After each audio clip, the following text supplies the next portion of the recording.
The courtyard screamed with light as runes ignited and stones split. The narrator watched Kael fix his stance between Princess Lyra and the rift.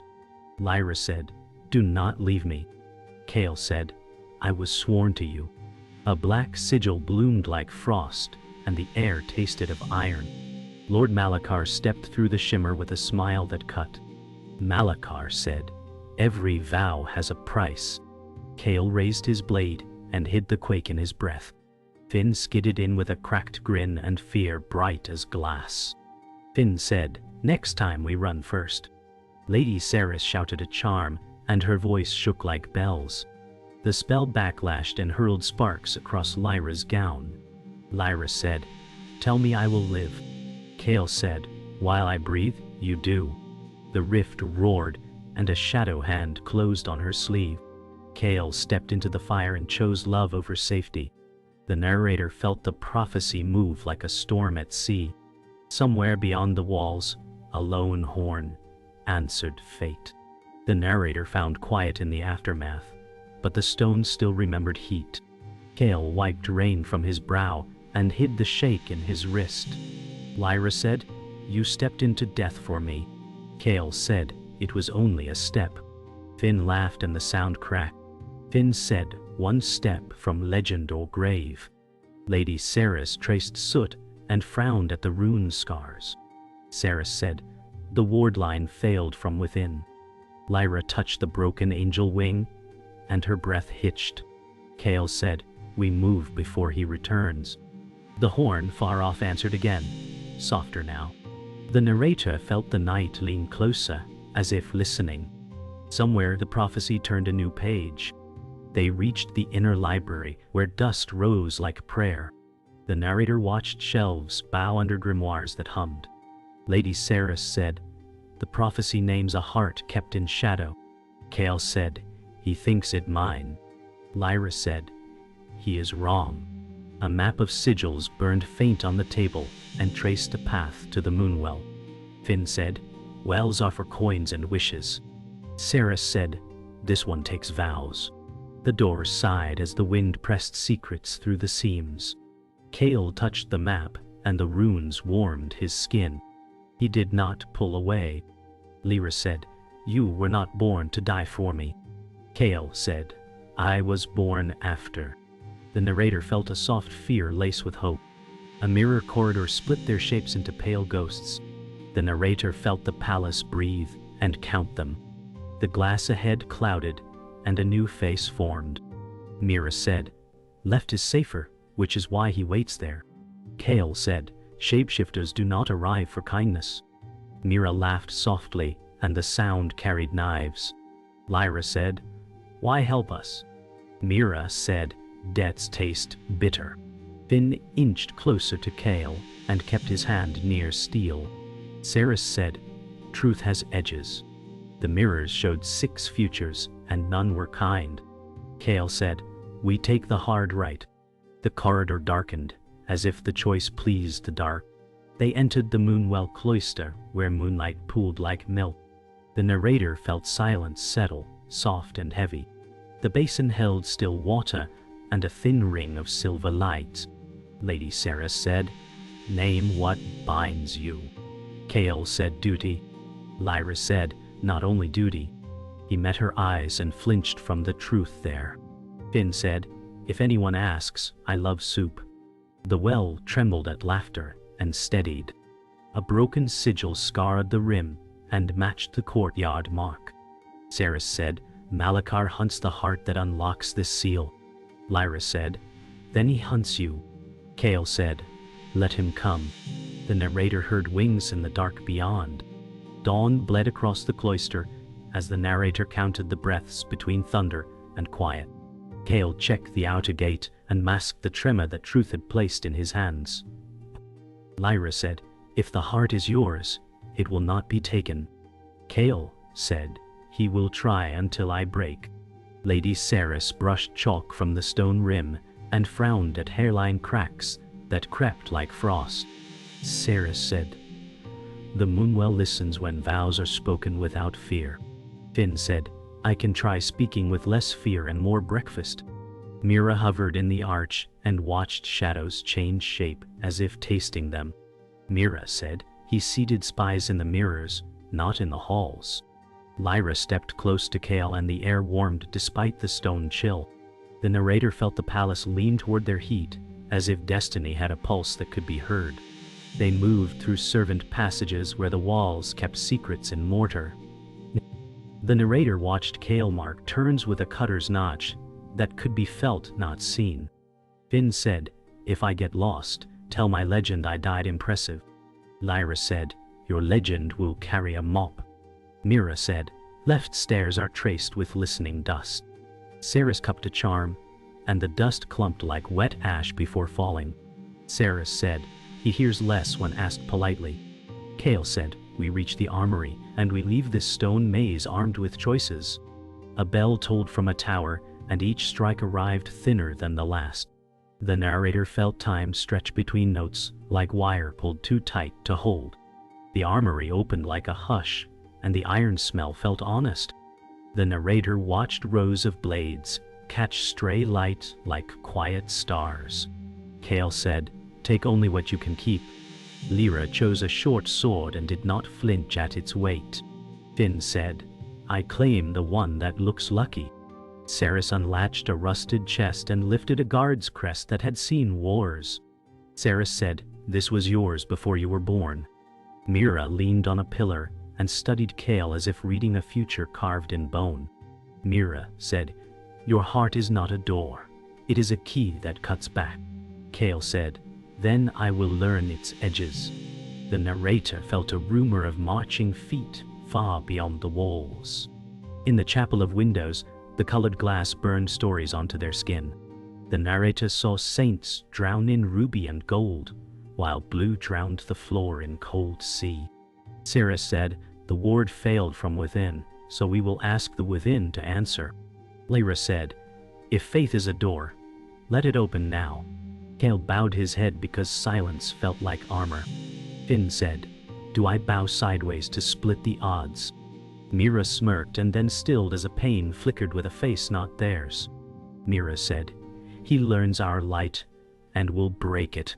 Kael said, "Then we move before the glass remembers us." The narrator felt the prayer lift and settle like a bird that had chosen not to land.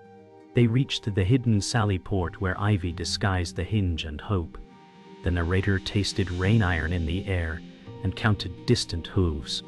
Kael said, "Once outside, we follow the river to the hills and the Moonwell's twin." Lyra said, "If the twin answers, we will know how to close the first." Finn said, "If the twin sulks, I bribe it with coins." Saris traced a countermark and the lock sighed like a tired beast. Mira said, "He has dogs on the north road and eyes in the reeds." Kael said, "Then we move like shadows that forget to be afraid." The gate eased open, and the world beyond felt too wide. The narrator held the breath that belongs to a first step. The river mist clung to their boots and swallowed their breaths. The narrator watched Kael break the silence, his voice low like a blade sliding free. Kael said, "He will chase us through water and sky." Lyra said, "Then let him learn the river's secrets." Finn skipped a stone that vanished soundlessly. Finn said, "If secrets drown, do they haunt fish?" Lady Saris traced a sigil in the air, and it flared dimly before fading. Saris said, "The Moonwell's twin waits beyond these hills." Mira lingered near the bank, scanning the horizon. Mira said, "His hounds will cross before dusk." Kael touched Lyra's shoulder, and the warmth felt like a promise she feared to name. The narrator felt destiny's current pull them forward. The hills rolled beneath gray clouds like sleeping giants, and the narrator felt the ground hum with buried power. Mira said, "These stones remember older wars." Kael said, "Then they know how they end." Finn's laugh cracked like dry twigs. Finn said, "Or how fools get lost." Lyra pressed a hand to an ancient carving. Lyra said, "This is older than our names." Saris closed her eyes and whispered a chant that bent the wind around them. Saris said, "It listens still." The sky opened briefly, casting golden light that gilded Kael's cheek and Lyra's hair. The narrator tasted thunder waiting beyond the hills. They found a ruined watchtower gnawed by ivy and time. The narrator watched Kael climb the crumbled stair and scan the horizon. Kael said, "Smoke Northridge." Lyra said, "Malachar moves faster than we guessed." Finn tested the stair and winced as stone shifted. Finn said, "I vote for hiding in a tavern." Mira's voice softened but carried an edge. Mira said, "He burns taverns first." Lady Saris pressed her palm to a weathered sigil carved into the wall. Saris said, "This place once kept kings alive." The tower groaned in the wind, and the narrator felt the weight of forgotten oaths. The forest swallowed sound until even fear felt muffled. The narrator watched Kael draw his blade as the undergrowth rustled. Lyra said, "It feels like the trees are listening." Finn whispered, "Let's not tell them secrets." Mira stepped ahead, her dagger reflecting a thin beam of light. Mira said, "His scouts use fox shapes tonight." Saris traced a rune on a trunk, its glow faint as a dying ember. Saris said, "This path will forget our tracks." Kael said, "Then let's leave before it remembers." The forest exhaled a breath that wasn't theirs, and the narrator's spine prickled. The clearing opened under a sky torn by stars. The narrator felt hope flicker like a fragile flame. Kael said, "We camp here and wait for the moon's high arc." Lyra said, "Will the twin well answer us?" Saris said, "It answers truth or nothing." Finn flopped onto the grass with a sigh. Finn said, "Then I'll tell it my best lie first." Mira crouched near the tree line, ears tuned to distant movement. Mira said, "His riders search the valley." Kael sat close to Lyra, their shoulders brushing in silent confession. The narrator felt the night hold its breath, waiting for prophecy to speak. The ruined bridge loomed ahead, half swallowed by fog and memory. The narrator felt the air thicken with regret. Kael said, "This was the place of his oath." Lyra said, "And of his fall." A lone figure waited by the broken span, his cloak torn by storms past. Finn whispered, "I thought the dead stayed dead." Saris closed her eyes as if bracing for pain older than stone. Saris said, "Some wounds walk." Mira shifted her weight, hands loose but ready.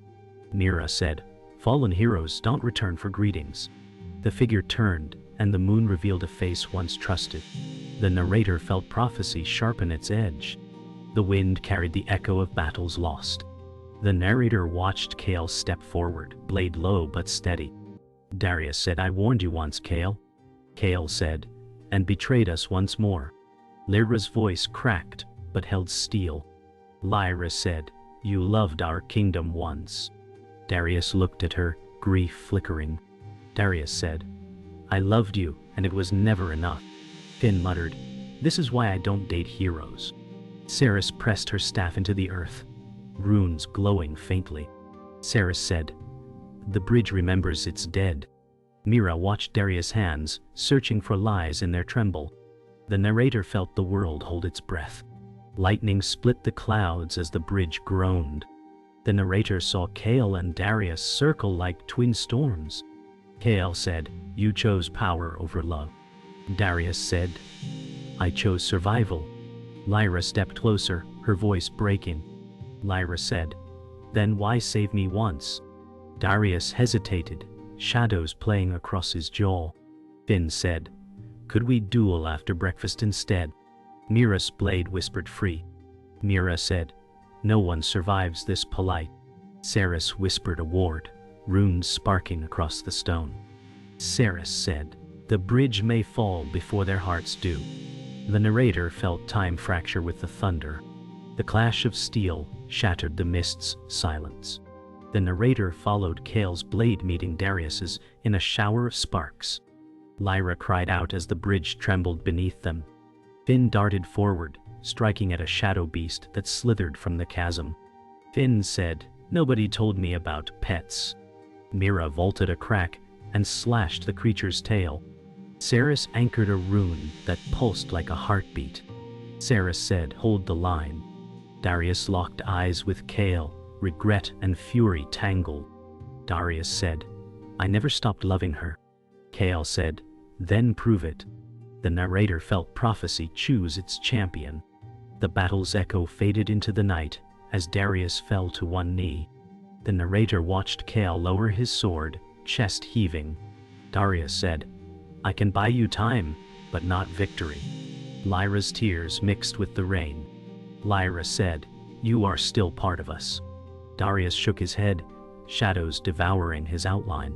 Darius said, I am the mistake that keeps you moving. Mira sheathed her blade but did not relax. Mira said, we move now before the bridge collapses. Finn muttered, remind me never to build my home on a prophecy. Cerys touched Darius' shoulder briefly before stepping away. Cerys said, may your choice matter. The narrator felt the bridge groan in its last warning. The Moonwell's twin shimmered under a canopy of silver clouds. The narrator felt the night hum with prophecy's heartbeat. Kael said, this is where answers hide. Lyra touched the stone rim, her breath shaking. Lyra said, or where hope dies.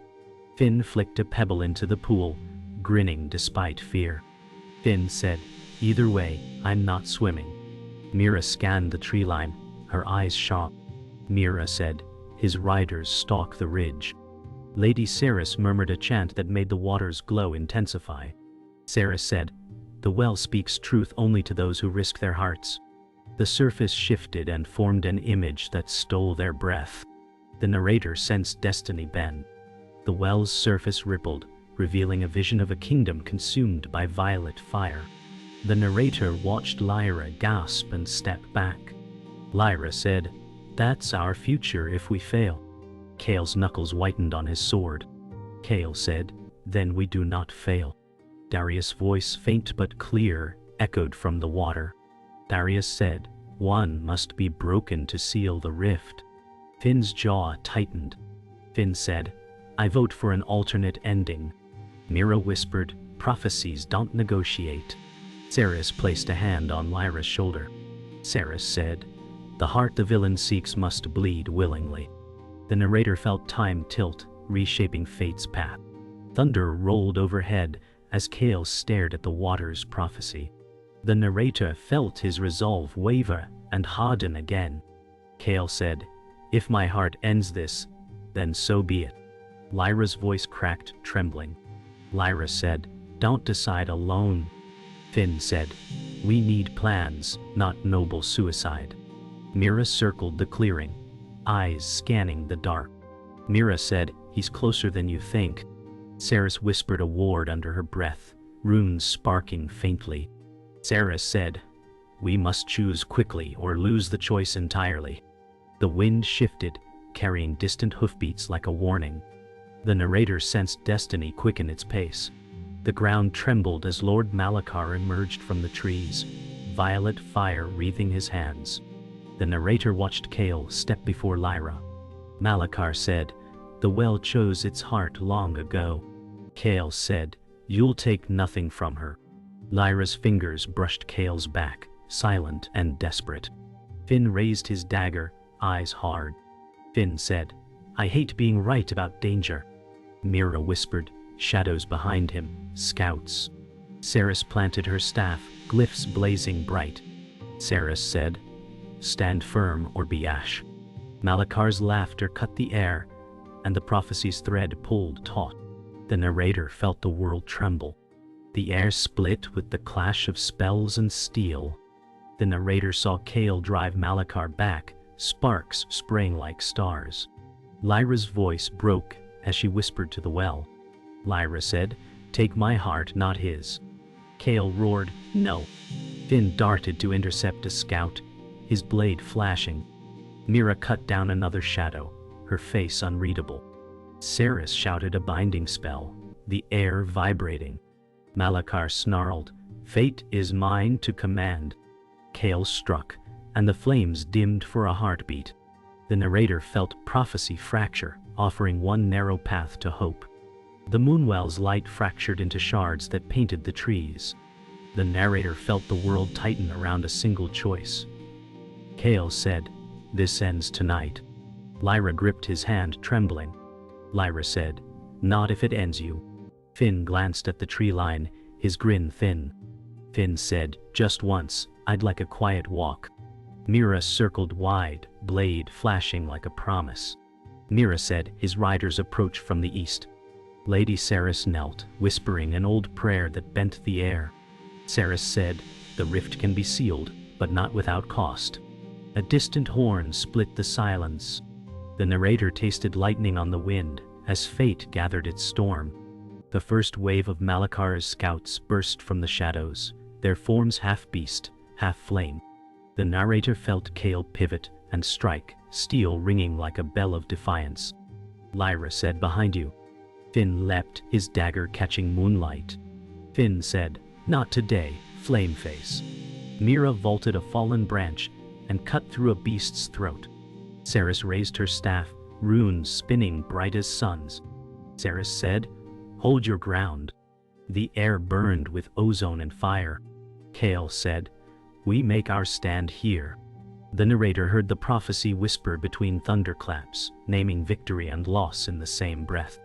Malakar himself strode into the clearing, the air warping around his power. The narrator felt the ground recoil under his steps.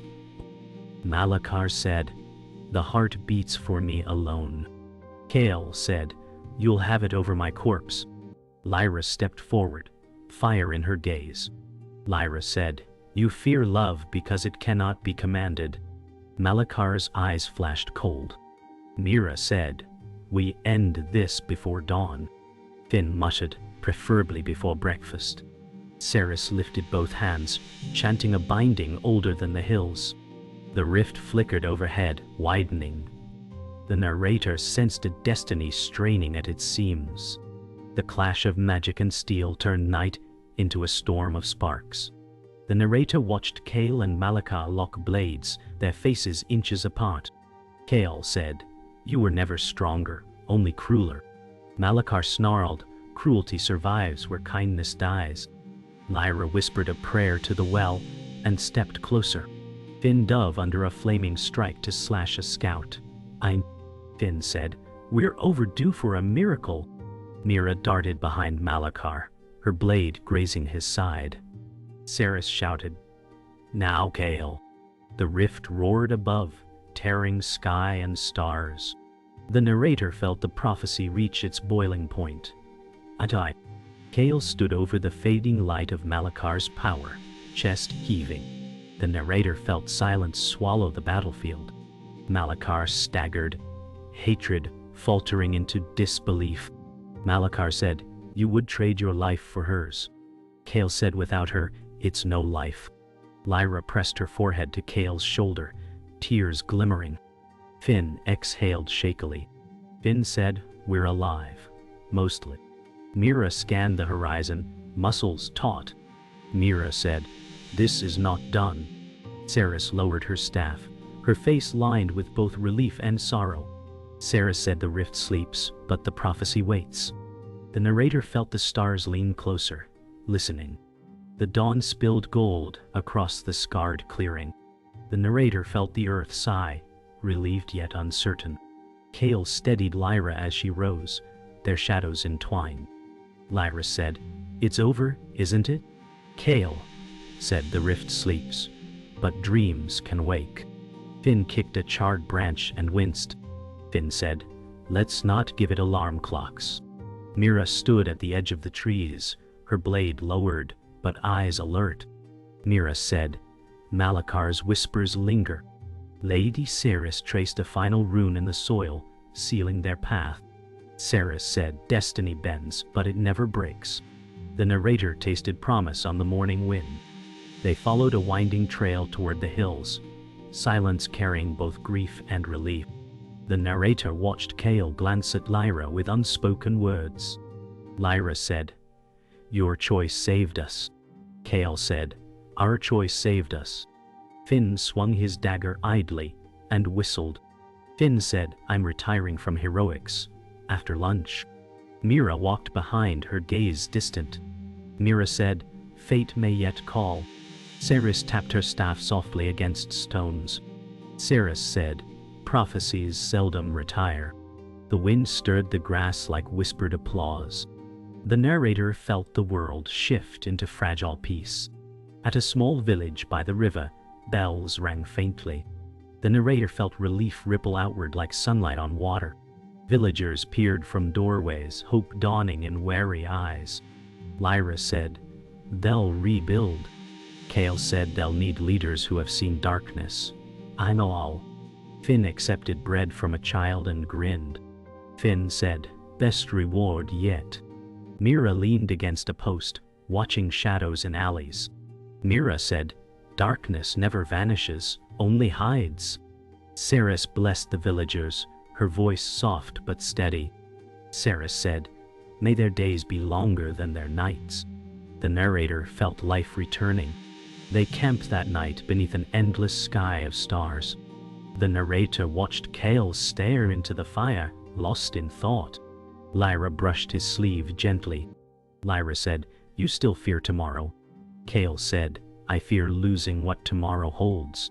Finn stretched out, hands behind his head. Finn said, "I fear running out of soup." Mira chuckled softly, but her eyes stayed sharp on the darkness. Mira said, "Fear keeps us awake."